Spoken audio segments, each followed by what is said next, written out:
हमारा जो next head है जिस पे हम जाएंगे, that is ease of doing business, Nurul an.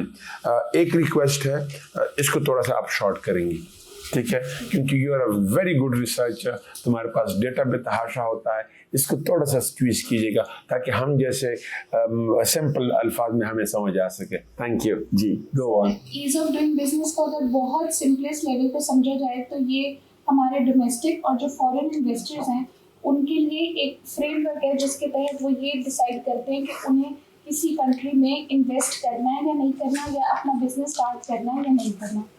Ease of doing business को इफेक्ट करने में जो सबसे इम्पॉर्टेंट चीज़ है वो ये कि मैक्रो इकोनॉमिक स्टेबिलिटी होनी चाहिए, या जिसको सिंपलेस्ट वर्ड्स में इकोनॉमिक स्टेबिलिटी कह देते हैं।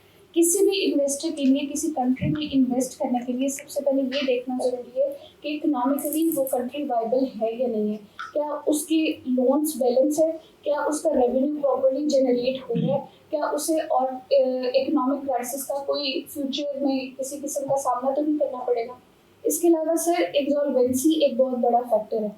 इंसॉल्वेंसी को अगर मैं बहुत सिंपलेस्ट लेवल पे समझाऊं तो इसका मतलब ये है कि इकोनॉमिक क्राइसिस की वजह से किसी बिजनेस का इतना डाउनफॉल कि या तो उसे डाउनसाइजिंग करनी पड़े या उसे अपना इतना उसका डेट हो जाए कि उसे अपना बिजनेस हमेशा के लिए बंद करना पड़े।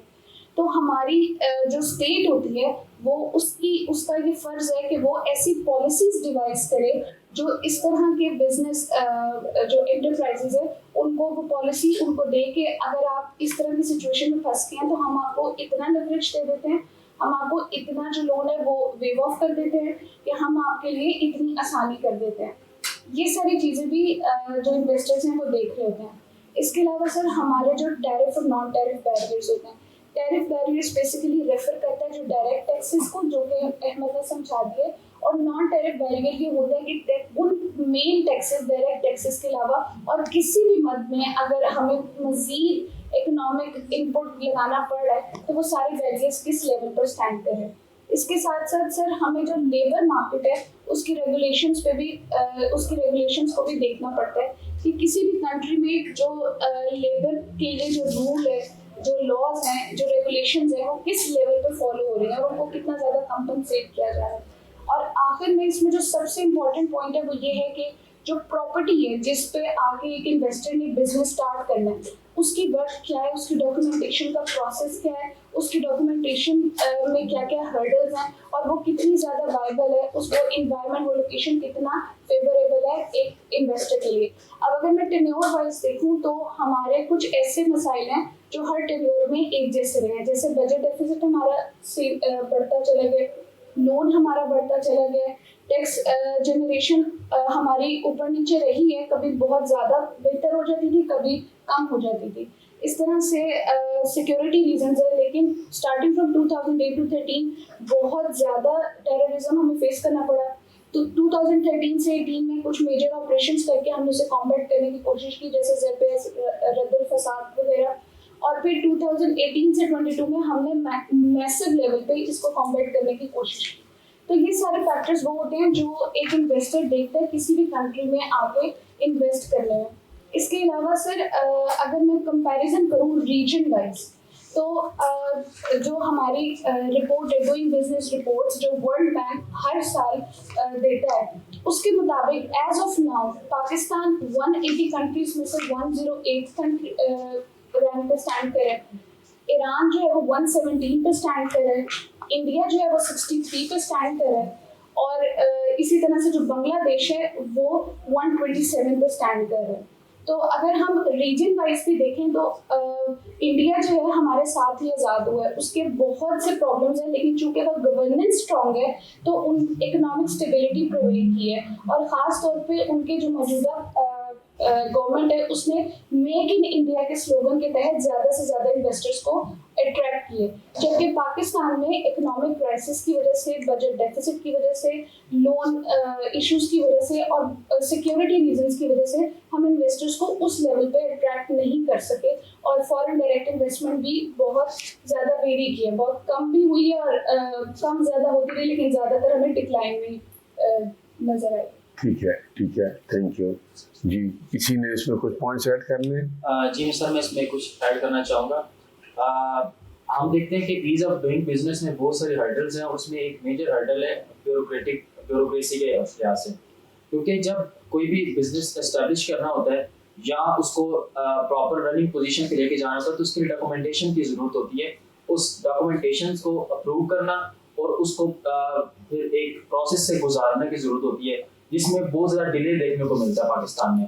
तो जिसकी वजह से ईज ऑफ डूइंग बिजनेस में बहुत ज़्यादा प्रॉब्लम्स आती हैं और उस तरह से इस्टेब्लिश नहीं हो पाता जिस तरह से उसको होना चाहिए। सर इसके साथ साथ इसी में अगर मैं एडिशन करूं तो करप्शन और ब्राइबरी भी एक बहुत बड़ा फैक्टर है, जिसके तहत इन्वेस्टर जो है वो सर उसका उस तरह से ट्रस्ट बहाल नहीं होता ताकि वो इन्वेस्टमेंट कर सके। सर वो एक तो इन्वेस्टमेंट कर रहा होता है और ऊपर से डॉक्यूमेंटेशन को सर प्रोसेस करने के लिए उसे जो है वो रेलिवेंट ऑफिस में जो है वो उससे ब्राइबरी डिमांड की जाती है, जिसकी वजह से वो फिर डरता है और डॉक्यूमेंटेशन का प्रोसेस भी जो है वो सर डिले में चला जाता है। सर एक तो वो जो है वो उस टेरिटरी में जो है वो इन्वेस्टमेंट कर रहा होता है और उसी इन्वेस्टमेंट को जो है सर वो डॉक्यूमेंटेशन की प्रोसेस को कंप्लीट करने के लिए उसे इलीगल मींस के लिए भी जो है वो अपने फंड्स देने पड़ते हैं। तो सर फिर उसका जो ट्रस्ट लेवल है सर वो डिक्लाइन में चला जाता है और फिर सर वो जो है वो किसी और टेरिटरी में शिफ्ट करता है अपनी इन्वेस्टमेंट को, जहाँ पे उसे ये प्रॉब्लम जो है वो फेस ना करनी पड़े।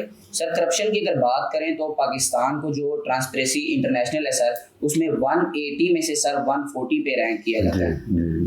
सर ये करंटली ट्रांसपेरेंसी इंटरनेशनल का जो करप्शन परसेप्शन इंडेक्स है ये इन्होंने बताया 2018, 20 और 22 तक। 2008 से 13 तक वी वर एट 127, 2013 से 18 पर वी वर एट 117 और करंटली अभी जो एज ऑफ नाउ हम 140 पे स्टैंड कर रहे हैं। अच्छा, इसमें भी हमारी परफॉर्मेंस को बहुत ज़्यादा बेहतर नहीं हुई, रादर हम डिक्लाइन पे गए हैं। ठीक है। अच्छा नूर, थैंक यू। अगर मैं आपके इस टॉपिक को पहले तो थैंक यू कि आपने इसको बड़ा सिंपलेस्ट पॉसिबल वर्ड में समराइज किया। अगर मैं इसको सही समराइज करूं सिंपलेस्ट पॉसिबल वर्ड्स में, आपने जो की बातें बताई, the economic growth, stability, rise of a country is overwhelmingly dependent on businesses. Yes. Business है तो पैसा है, business नहीं है तो पैसा नहीं। इंडस्ट्री भी बिजनेस है, होटलिंग भी बिजनेस है, एग्रीकल्चर में भी बिजनेस है, wherever you go it's business, right? Business के लिए ईज क्रिएट करना स्टेट की जिम्मेदारी है, राइट ना। अब उसमें क्या क्या ईज होने चाहिए? फॉर एग्जांपल टैक्स का सिस्टम कैसा है? क्या वो टैक्स का सिस्टम वो बिजनेसमैन को सूट कर रहा है?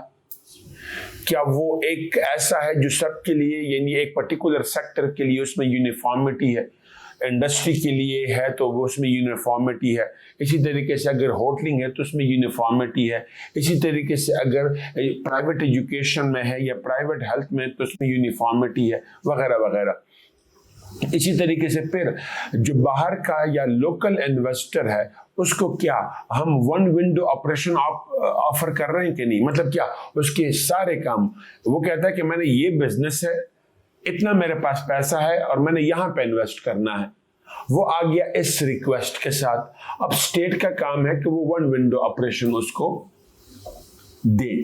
मतलब क्या, वो वीज़ा से लेके पासपोर्ट से जो भी उसके वो हैं डिप्लोमेटिक मैटर्स को वो स्टेट डील करे, इसी तरीके से टैक्सेशन के मैटर वो भी एफबीआर के मैटर वो डील करे, सिक्योरिटी के वो डील करे, लैंड एक्विजिशन जो उसके लिए होनी है वो डील करे। बस उसने एक जगह पे अप्लाई किया, हर जगह पे अप्लाई करने की ज़रूरत ना पड़े। फॉर एग्जाम्पल ये एक तो स्टेट की टैक्स लॉज, दूसरा ये जो एडमिनिस्ट्रेटिव फैसिलिटीज हैं, दो, तीसरा सिक्योरिटी सिचुएशन कैसी है, एनर्जी का जो प्राइस है, जो प्रोडक्शन कॉस्ट है वो कैसा है। Such and more factors contribute to ease of doing a business.